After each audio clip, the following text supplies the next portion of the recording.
গোল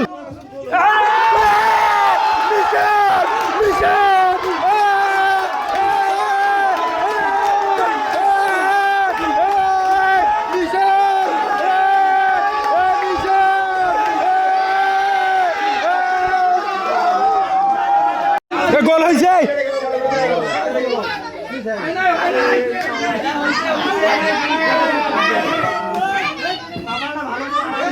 আমাদের গ্রামে যখন বায়োস্কোপ বা প্রজেক্টর লাগে খেলা দেখে দেখেন আমাদের গ্রামের অবস্থা একদম সবাই পুরে আসছে ঠিক আছে পুরো সবাই খেলা দেখতেছে কত সুন্দর মজা করে আমাদের গ্রাম কাশিমপুর দেখেন খেলাটি দেখেন